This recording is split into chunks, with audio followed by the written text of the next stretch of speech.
Olha, primeiro eu quero fazer uma observação, assim, que qualidade aqui da nossa entrevista, né? Tanto tu, Monique, quanto o Sidão e agora o Cunca mostram todo o cuidado, assim, né, de conhecer a realidade que, de algum modo, pode ser representada por mim aqui na condição de paraense, de belenense, hoje não só um professor, um cidadão comum, um mandato de prefeito, né? Mostrando uma sabedoria, assim, de pensar na perspectiva, assim, totalizante, né? Dos problemas de Belém, né? Tanto quando se fala de Belém propriamente, como o Cunca, né? Abordando aspectos vários, né? E ao mesmo tempo fazendo esse elo, né? Entre uma experiência concreta de governo local, mas para inspirar, digamos, baseado nessa capacidade de estabelecer redes, né? Inspirar outras experiências e aprender com outras experiências. Né? Então, eu queria dizer assim, agradeço, né? A fala do Cunca só consolida essa imagem, né? Nós temos falado assim, para sintetizar, quando a gente fala assim, os nossos objetivos enquanto cidadão, enquanto governo, é a busca de uma sociedade justa do ponto de vista, portanto, social, naquilo que diz respeito aos direitos, né, de cidadania, às relações do, digamos assim, do campo das ações, dos sistemas de ações, né, aquilo que a sociologia, a antropologia e outras ciências sociais podem estabelecer, né, como foco de estudos, né?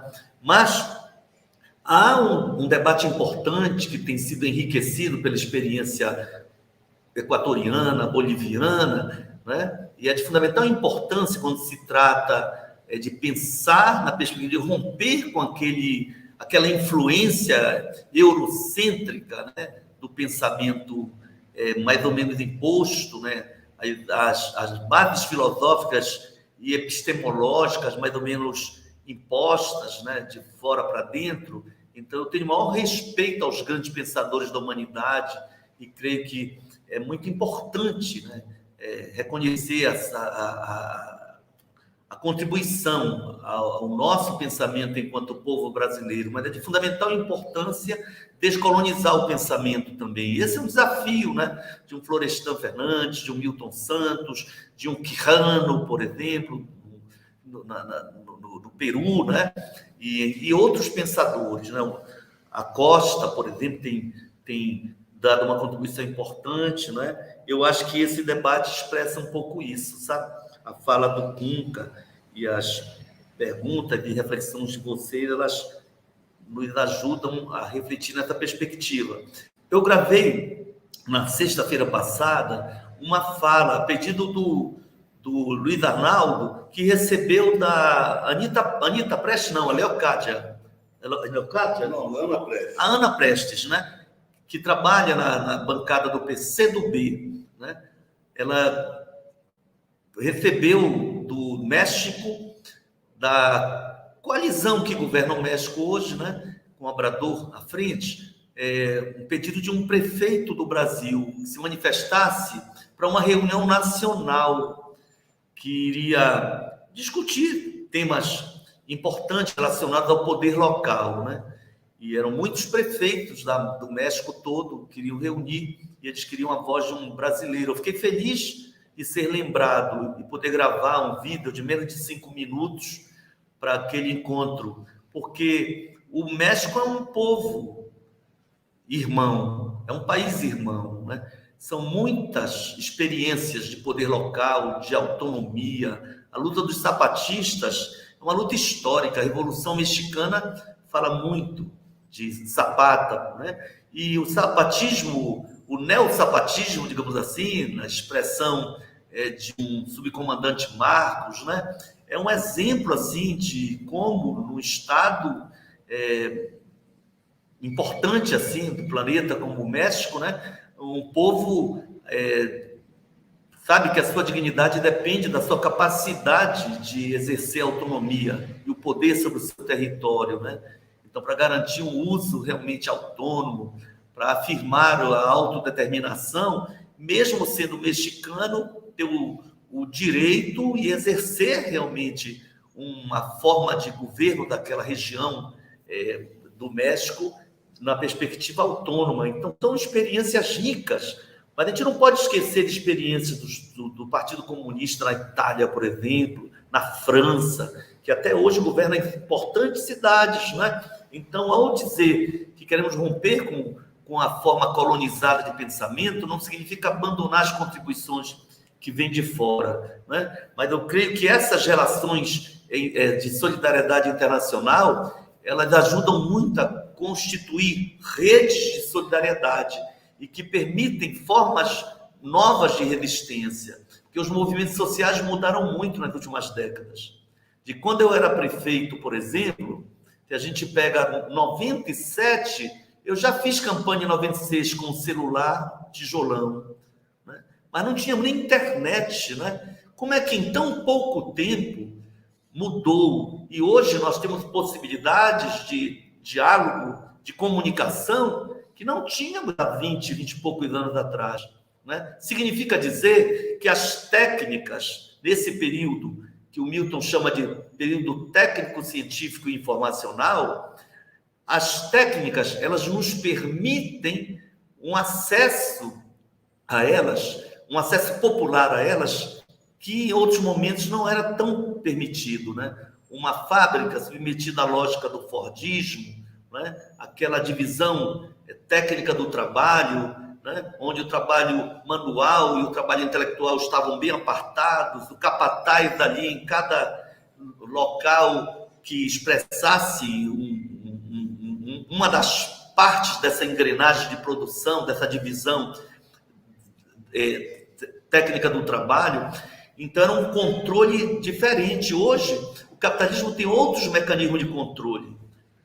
O Lula, por exemplo, que é um líder de origem sindical, parava uma fábrica com 10 mil operários e isso já era sinônimo de vitória de uma greve, ou no mínimo assim, que a burguesia ia ter muito trabalho para dizer não, né? Porque alguns portões podiam parar uma fábrica com 10 mil, com 20 mil operários. Hoje não se encontra. A Varig produz um Boeing, a Boeing produz uma grande aeronave em mais de 40 países, que vai do Japão ao Brasil. Então, realmente é uma outra forma de organização do capitalismo, o modo de produção é o mesmo, mas é todo um mecanismo em que as forças produtivas estabeleceram um tipo de organização que realmente dificulta, por um lado, as resistências. Mas tem um outro lado, né? Tem uma base filosófica nova. Hoje a violência contra a mulher, contra o homossexual, por mais que elas se apresentem muito fortes e agridem a quem tem um sentimento de humanidade, né? E de respeito à humanidade, mas cada vez mais se torna um valor. Não aceitar que um negro tenha que entrar num condomínio pelo elevador de serviço, por exemplo, ou de que briga entre marido e mulher não se mete a colher. Acabou essa história de que pai e mãe pode bater na criança, porque afinal de contas é filho, eles são pais, eles têm direito de violentar a criança. Então, se a gente cita esses exemplos, significa dizer que alguns valores culturais têm mudado de forma muito, muito significativa. O próprio índice de violência contra mulheres se dá em grande medida por uma conquista legal, que não foi assim lei feita para agradar as mulheres, mas que foi fruto de uma luta histórica das mulheres, a lei Maria da Penha, por exemplo. Então, muitas vezes, o que não era notificado, mesmo nos estudos científicos realizados pelo FRJ e outras universidades e outros cientistas sociais, muitas vezes os dados eram insuficientes, porque a subnotificação era muito grande. Então, você ter uma lei como essa não é apenas uma lei burguesa para legitimar uma ordem desigual e violenta. Foi uma conquista social que acabou gerando notificações de violência e processos policiais e judiciais que coíbem a violência, o feminicídio. Ainda que, muitas vezes, nos afrontem o crescimento dos índices, exatamente porque a lei existe. e agora ela de algum modo impede as subnotificações da violência contra a mulher, para dar um exemplo. Isso só é possível ser observado porque tem havido uma mudança, é lenta, mas uma mudança de base filosófica e de valores culturais que são contrários a essas práticas corriqueiras e naturalizadas por muitos milênios de desumanização das relações, no patriarcado entre homens e mulheres, ou da relação com os povos indígenas, da relação com os povos negros, né? Então, às vezes, incomoda estar no governo municipal quando ocorre qualquer coisa que envolve uma comunidade negra, ou às vezes um indivíduo negro, a reação é uma reação de consciência. E de bater na mesa, eu tenho direito ao respeito, né? Então, esse tipo de postura é uma conquista social e é expressão de um patamar novo, assim. Agora, para além dessa base filosófica, essas bases técnicas têm ajudado muito. As técnicas estão mais dóceis ao uso popular.